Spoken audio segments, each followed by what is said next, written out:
Voltamos com o programa Contraponto. Ricardo, por que o governo está ofertando tanto crédito para a população? Bom, isso é o que a gente chama de política keynesiana. O governo tem trabalhado com a política monetária com duas grandes ferramentas. Uma primeira ferramenta, ele puxa, joga a taxa de juros lá em cima para conter a inflação. E uma outra ferramenta é criar linhas de crédito, colocar dinheiro de forma um pouco mais abundante no mercado para incentivar o consumo. Tá certo, o cara paga mais caro, mas ele tem dinheiro mais fácil. À medida que essa população tem um crédito mais facilitado, ela vai comprar mais. Vai comprar mais, a economia tende a crescer. E é aquilo que eu falei anteriormente. Se você pegar os últimos anos, o que sustentou o resultado da economia foi o consumo. O consumo sustentado, por conseguinte, por uma linha de crédito. Ou por várias linhas de crédito. Se nós pegarmos do ano passado, foi um festival, né? Você teve um festival lá do financiamento para habitação. Teve uma série de operações por conta do PAC, né? Algumas medidas mais específicas, como redução da... Foge agora o termo, mas para facilitar a criação de moedas pelos bancos. Redução do compulsório, né, sobre conta corrente, para facilitar a criação de moedas pelos bancos.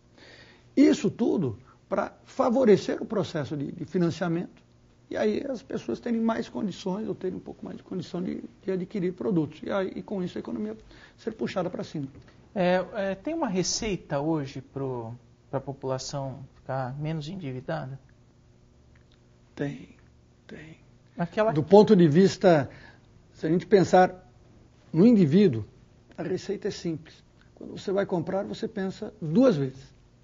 Aí, quando você vai comprar, aí você pensou duas vezes, pensa mais duas, né? E dependendo do que você vai comprar, procura um cantinho, fica quietinho até a vontade de passar. Mas aí sim. Por que eu falo isso? Sim. Porque tem gente que vai na loja, olha lá uma blusa, um sapato, nem pensa se precisa ou não, compra. Isso é ruim, né? Isso é ruim. Então, na hora de fazer uma dívida, de comprometer uma parte da sua receita, o sujeito tem que pensar com bastante cautela. Eu costumo dizer que existem dois tipos de dívida, a dívida ruim e a dívida boa.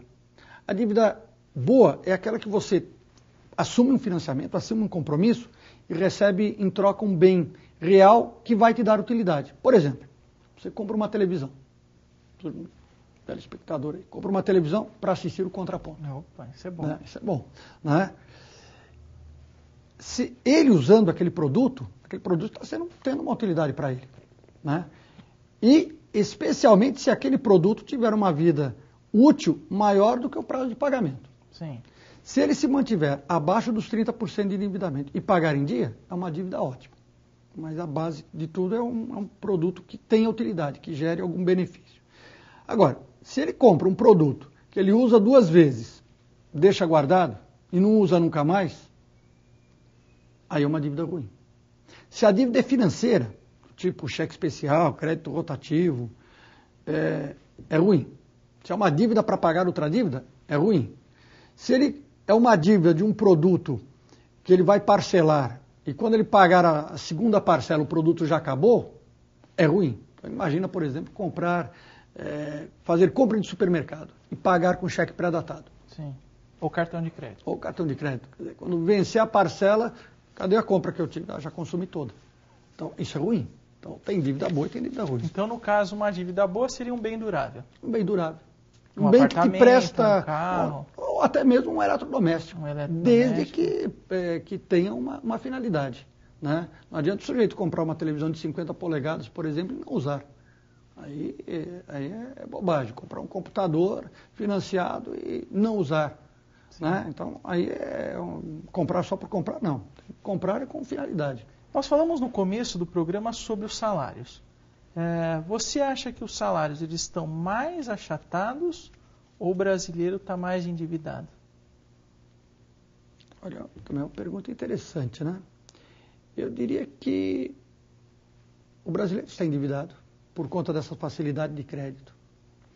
Mas essa facilidade de crédito também, à medida que houve o consumo e a economia começou a deslanchar, também foi favorecido por um aumento do rendimento. Principalmente daquelas classes que você definiu, a C e D, né? Exatamente. Se a gente pegar só o salário mínimo, por exemplo, o salário mínimo, ele em 10 anos, ele cresceu 238%.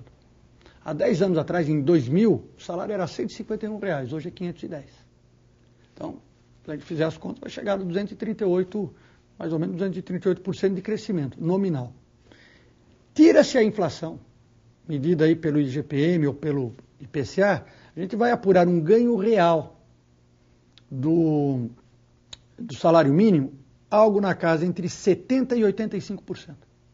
Dependendo do indicador que a gente usa. Na tabela que nós estamos mostrando, nós temos um ganho de 69%, quase 70%, quando a gente calcula a inflação pelo IGPM, e quase 85% quando a gente usa o índice oficial de inflação, que é o IPCA. Isso, né? em 10 anos. Em 10 anos, de 2000 a 2010. Né? Então tem esse ganho. Então perceba, teve um ganho real altíssimo. Segundo, se nós pegarmos só do ano passado para cá, nós temos aí alguns crescimentos, especialmente no salário público, né? Que teve um ganho aí, algo na casa de 4% reais. Né? Nessa tabela de rendimento é essa parte superior, que mostra o rendimento médio da população, que é algo na casa de 1.700 médio. Né? Mas aí você tem uma variedade, profissional com carteira, sem carteira, por conta própria, setor privado, setor público. Quem ganhou mais foi o profissional sem carteira, né? Que não tem nenhum contrato, não tem nenhum controle, ele pode ajustar os seus preços. Né? Então nós tivemos aí um ganho médio de R$2 acima da inflação, porém quem ganhou mais foi ou o setor público ou o sem carteira com 4%, 5%. Então, a questão os salários são mais achatados, estão achatados da classe média. Mas da ponta lá das classes C e D, houve um ganho muito interessante. Agora, em comparação a outros países, a gente vai perder muito. Né? Seguramente. Países europeus, mesmo os norte-americanos, com a crise, mas a diferença salarial é muito grande. Isso é verdade. A diferença salarial é grande, eles têm uma renda per capita maior, porque a população é menor. E, principalmente, não tem tanta diferença social como tem no Brasil. A diferença social é gritante. Então, a gente pode até propor um exercício para o telespectador. Pega, nos jornais de domingo, tem aquelas tabelas de cargos e salários. Né? A Folha tem, o Estado também. Pega o menor salário, geralmente de um auxiliar de escritório, de alguém que trabalha com a manutenção. Pega o maior salário, geralmente de diretor. Vê a diferença. A última vez que eu fiz esse exercício deu uma diferença de 16 a 17 vezes. Então, é surpreendente. Aí é que aparece concentração de renda, aí aparece uma série de distorções sociais. Né? Como é que numa empresa o sujeito tem essa distância entre o chão de fábrica e a alta administração? É complicado. Né? É isso, né? Eu acho que é bem por aí o problema do rendimento. Ô Ricardo, a entrevista foi ótima e a gente esclareceu vários pontos. Infelizmente, algumas questões ficam em aberto que a gente pode programar para uma próxima entrevista. Eu agradeço quando muito. Você quiser. Eu sou totalmente aberto aí para uma nova rodada de bate-papo, para um novo contraponto. Ótimo. Muito obrigado pela participação. Ok. Eu agradeço você também, telespectador. Lembrando que nosso e-mail é contraponto@unifiel.br. Nós gravamos aqui no Unifiel, Centro Universitário Fiel. Na próxima semana, uma outra entrevista. E espero que vocês nos acompanhem. Muito obrigado e até a próxima.